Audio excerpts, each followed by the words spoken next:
Sure, here's a short story based on that title. When the galaxy needed heroes, they got humans ***. The galaxy was on the brink of annihilation. The Zalthoran swarm, a relentless tide of biomechanical monstrosities, swept across star systems, consuming everything in its path. The Galactic Council, a union of the most advanced species, had tried everything: tactical genius from the Yelthari, brute force from the Jorvax, and even the ancient psionic arts of the Zelnarii. Nothing worked. In desperation, they turned to a species no one had considered before: humans.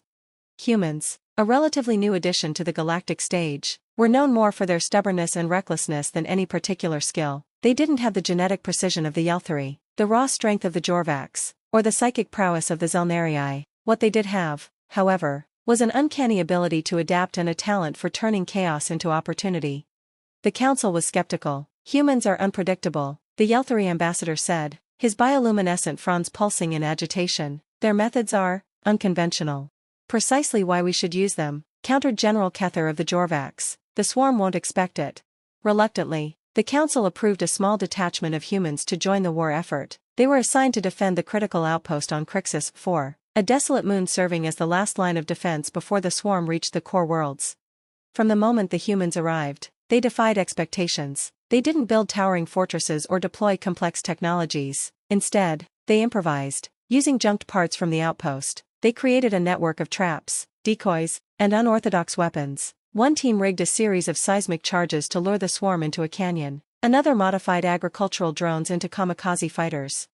And then there was Captain Eliza Markov. She led her unit not with precision but with creativity. When the swarm descended on Crixus 4, she directed her forces with chaotic brilliance. Her strategies seemed reckless, splitting forces, feigning retreats, and using seemingly random attacks, but they kept the swarm off balance. "What are they doing?" a Yelthari observer asked, watching the humans' unorthodox tactics. "Winning," muttered General Kether, his mandibles clicking in approval.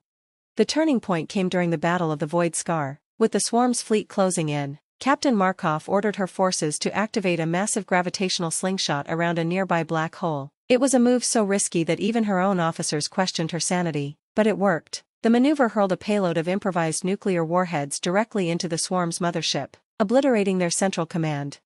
The humans' victory didn't just save Crixus 4, it turned the tide of the war. Inspired by their audacity and ingenuity, other species began adopting human tactics. The swarm, unprepared for such chaotic resistance, began to falter.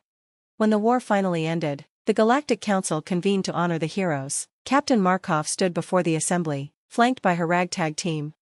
"We were never the strongest or the smartest," she said, "but when the galaxy needed heroes, we showed up, and we'll keep showing up, because that's what humans do."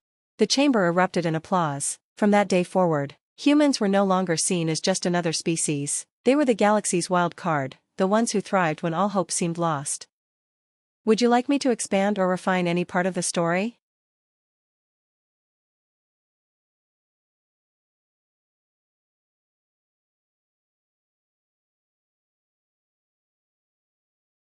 Here's the continuation of the story.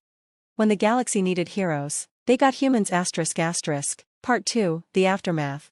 The humans' triumph at the Battle of the Void Scar didn't mark the end of their contributions, it was merely the beginning. Though the swarm was defeated, the galaxy remained a fragile, scarred place. Entire systems lay in ruins, and alliances among the council species were strained by years of desperation and loss. Reconstruction was as daunting as the war itself. Captain Eliza Markov became an unlikely symbol of unity. Reluctantly thrust into the galactic spotlight, she found herself attending diplomatic summits and strategy meetings. Her once scuffed combat boots now replaced by formal attire. Despite her unease in this role, she remained as unpredictable and forthright as ever. At one such summit, a heated debate broke out. The Yelthari ambassador, still bristling from their military failures, proposed a centralized rebuilding effort controlled by their species. The Jorvax, with their imposing physicality, argued for a labor-driven solution led by their kind. Other species chimed in, each vying for dominance in the post-war galaxy. Markov, observing the chaos, finally stood. "You're all missing the point," she said, her voice cutting through the noise. The swarm wasn't defeated by a single species. It was a patchwork of desperate ideas, flawed plans, and people who refused to quit even when the odds were impossible. Rebuilding this galaxy won't be any different. Her words resonated, sparking a reluctant agreement among the delegates. The Galactic Council authorized the formation of a multi-species task force. and Markov was chosen to lead it. She dubbed the initiative Project Horizon, a nod to the human tendency to chase the unknown. ##### Project Horizon. Markov's first act was to recruit an unconventional team. Zynex, a Zelnarii empath who had once been in exile. With their ability to sense and amplify emotions, Zynex became the heart of the team, mediating conflicts and inspiring unity. Torvak, a Jorvax engineer with an irreverent sense of humor and a knack for turning scrap into wonders. Aelise, a Yelthari scientist who reluctantly admitted her admiration for human ingenuity and sought to incorporate it into her species' rigid methodologies. Chief Ramirez, a grizzled human veteran whose practical wisdom and steady demeanor served as the team's anchor. Their mission was to rebuild not just infrastructure but trust, bridging the divides left by the war. #### Challenges in the field. The first test of Project Horizon came on Thalix 9, a planet ravaged by the swarm and abandoned by its former inhabitants. The Yelthari claimed it as a potential research outpost, while the Jorvax saw it as a resource hub. Tensions flared, and talks nearly broke down. Markov's team took a different approach. They invited both sides to work together, starting with small, symbolic projects, a communal shelter, a shared food depot, and a memorial for those lost. As the two species collaborated, they found common ground, realizing that their goals weren't so different after all. This success became a blueprint for future missions. On every planet they visited, the team faced new challenges: resentment, scarcity, cultural misunderstandings, but each time, they adapted, just as humans had done during the war. #### A new role for humanity. Back on Earth, humanity grappled with their newfound status as galactic heroes. No longer overlooked, they were now sought after for their creativity and resilience. But this recognition came with challenges. Some humans resented the pressure to live up to the galaxy's expectations, while others feared losing their identity in the sprawling council bureaucracy.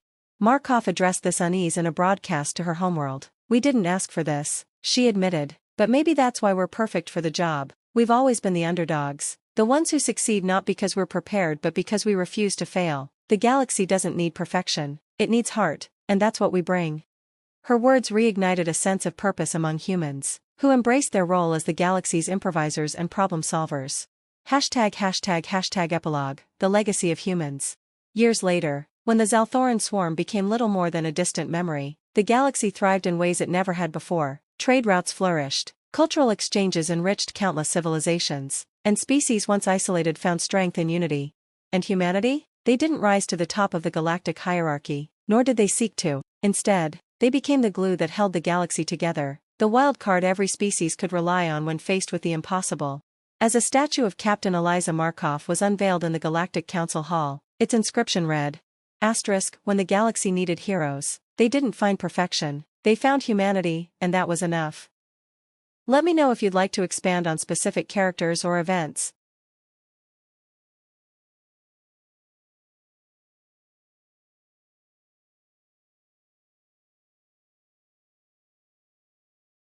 Here's the continuation of the story, diving deeper into the next phase of humanity's role in the galaxy. When the galaxy needed heroes, they got humans. Part 3, The Edge of the Unknown. ###The Call of the Frontier. With the galaxy entering an era of cautious peace, humanity's restless spirit began to assert itself. For centuries, humans had been driven by a desire to explore the unknown, to reach for the stars. Now, with their newfound status as trusted allies, they turned their eyes outward, toward the uncharted regions of the galaxy, where even the most advanced species dared not tread.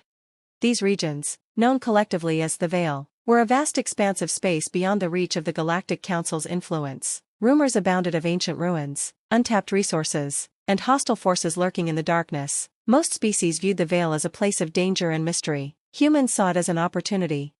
###The Pioneer Initiative.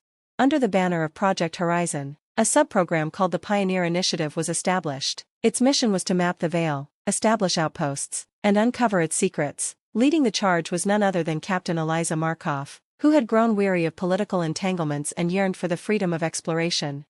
Markov assembled a diverse crew aboard the Intrepid, a retrofitted human vessel designed for long-range exploration. Alongside her were familiar faces like Zynex, Torvak, and Chief Ramirez, joined by new recruits. Dr. Mira Solana ***, a human xenobiologist whose curiosity knew no bounds. Kelzar, a rogue AI from the Zelnarii archives, seeking redemption for its past misdeeds. Lt. Davin Oryx ***, a young Yelthari navigator eager to prove himself in uncharted space. Their mission was daunting, to venture where no one had gone before, risking everything to push the boundaries of knowledge. ####The first encounter. The Intrepid's first stop was a derelict station orbiting a dying star, deep within the Veil. Scans revealed a faint energy signature, unlike anything the team had seen before. As they docked, the crew prepared for the worst, hostile remnants of the swarm or ancient automated defenses. Instead, they found a cryptic message encoded in a language that no known species could decipher. The message seemed to be a warning, but its meaning remained elusive. "This isn't just a remnant, Dr. Solana whispered, examining the carvings etched into the station's walls. "This is something older than the Council itself." The crew's discovery sent shockwaves through the Galactic Council. As more of the Veil was explored, similar relics and messages were uncovered, hinting at a long-lost civilization that predated even the oldest species. The Veil was not merely uncharted, it was the resting place of something ancient and powerful. ###The hidden threat. As the Intrepid delved deeper, they encountered more than relics. Strange phenomena began to plague their journey, shifting gravity wells, sudden bursts of radiation, and whispers in the comms that no one could trace. Zynex, the empath, reported feeling a pervasive sense of dread emanating from the void itself. Then came the first true confrontation. Near a shattered planet, the crew encountered a fleet of automated vessels, their technology far surpassing anything the Council had ever seen. These Guardians, as the crew called them, attacked without warning, forcing the Intrepid into a desperate battle.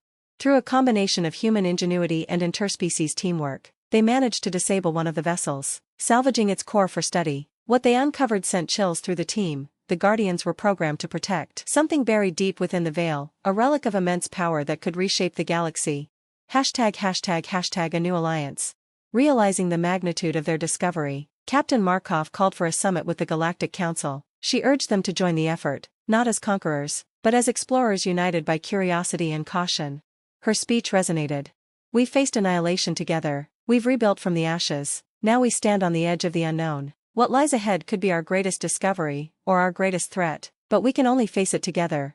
The Council agreed, forming the Veil Coalition, a joint task force of scientists, diplomats, and soldiers from every species. Humanity, with their unrelenting drive and adaptability, took the lead, becoming the face of this new era of exploration. ###The journey continues. The Intrepid and its crew became legends, their exploits chronicled across the galaxy. They uncovered ancient technologies that revitalized dying worlds, negotiated with enigmatic entities that defied understanding, and faced down threats that could have destroyed entire star systems. But the mystery of the Veil remained unsolved. At its heart lay a massive structure, a construct larger than any known planet, radiating energy that seemed to defy the laws of physics. As the crew prepared to approach it, Captain Markov gazed at the swirling void ahead, a mix of awe and determination in her eyes. "This is what we were born for," she said, "to step into the unknown, not because it's safe, but because it's there. Let's see what's waiting for us." Would you like me to delve into the final revelation of the Veil or explore the relationships and conflicts within the crew?